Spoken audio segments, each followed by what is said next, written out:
Hello, everybody. The Grizzlies gave the Warriors everything they could handle, but playoff Jimmy and playoff Steph managed to close it out. Let's watch the wild ending together, except I'm going to skip all the plays that have referee controversies. Thanks for watching. If you enjoyed this video, please...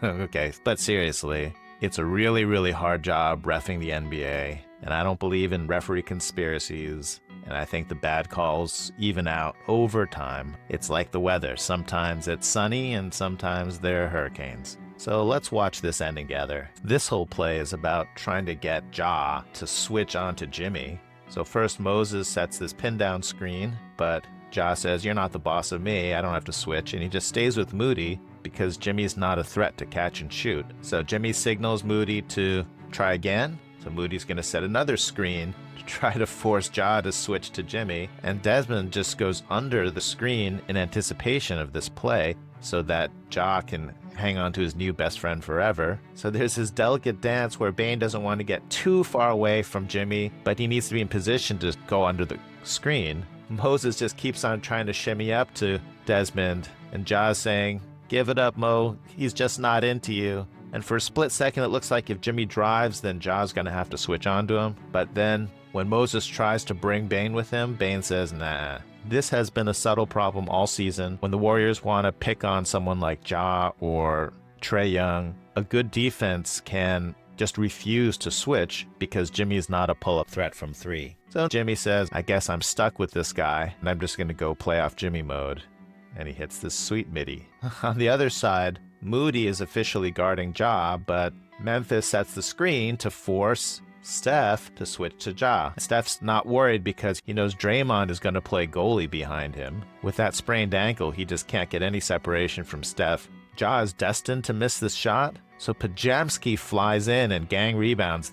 The ball becomes made of flubber and it's just bouncing everywhere, but in the end, Moody ends up with it. Steph counterattacks fast. Podge tries some early offense airbending and chaos. And I know this looks bad, but replay from the other angle, Jaren Jackson clearly whacks Podziemski right on the arm to knock this ball free.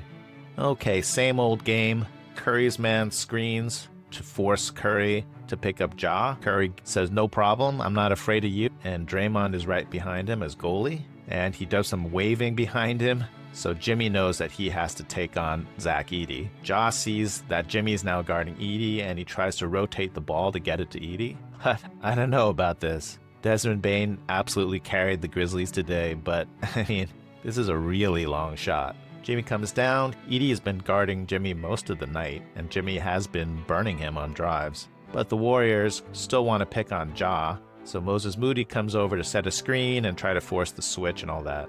Moody starts running over to set this pick, and Ja says, "Maybe I'll just blend in the crowd here and just slip away." And Jaren Jackson Jr. is the one who picks up Jimmy. So forced switch failed again. So Jimmy wanders over to the other side and tries another ISO. Jimmy says, it's go time. Jimmy drives past Jaren Jackson Jr., forces Edey to rotate under the basket, leaving Draymond Green extremely open. When I shot that three in the corner, he very nicely told me that it wasn't time for me to shoot. He came over to me, he said, "Hey man, we got to get into a certain action that we call and we like to run." I was like, "All right, no problem." Like, that was a very nice way of telling me don't shoot right now. No problem. I got him the ball the next play, hit his three.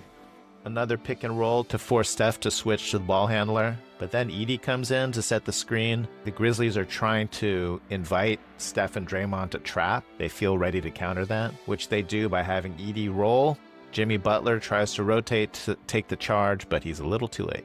Moody setting another screen for Jimmy Butler, trying to get Ja to switch over. Moses tries to force Desmond Bane to stay with him by using hug technology, and now Jimmy attacks Ja before he can get away again, but then Desmond Bane meets him on the other side of the move, and that completely takes away the advantage. So the Warriors definitely have to work on the execution of this kind of maneuver. In the meantime, Jimmy picks up his dribble, but Steph makes a nice cut to give Jimmy an outlet, and Steph goes for this kind of tough fadeaway. Good hustle by Podziemski to protect the basket from Ja. Draymond comes in to help guard Ja. This leaves Edey free to cut to the basket. So this is going to be a perfect lob opportunity, except Draymond, with a wonderful deflection, stops the alley-oop and gets the ball back. Steve Kerr is making a karate chop movement which usually means angle, which usually means a wing pick and roll, and the screener is going to be Steph Curry. This is a very solid screen.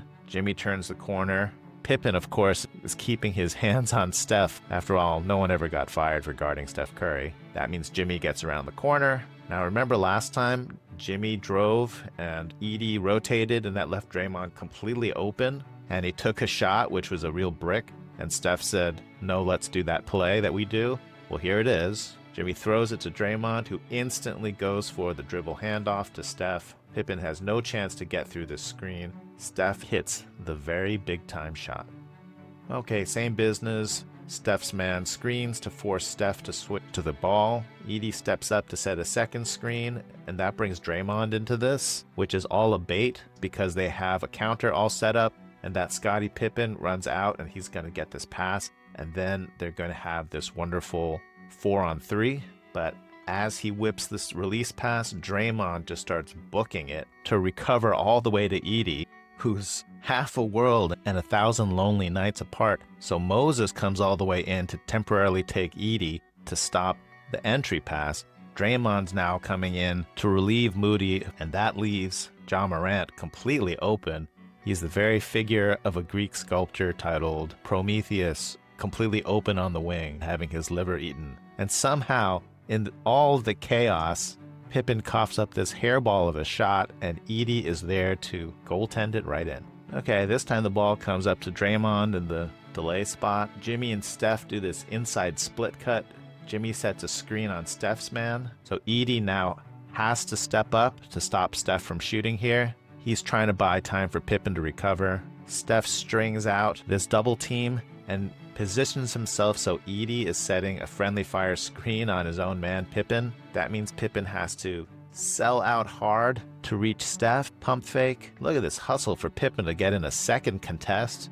But amazingly, Steph throws in a second pump fake and hits the biggest shot of the year. I know all kinds of crazy stuff happened in the game after this, but that shot basically ended it.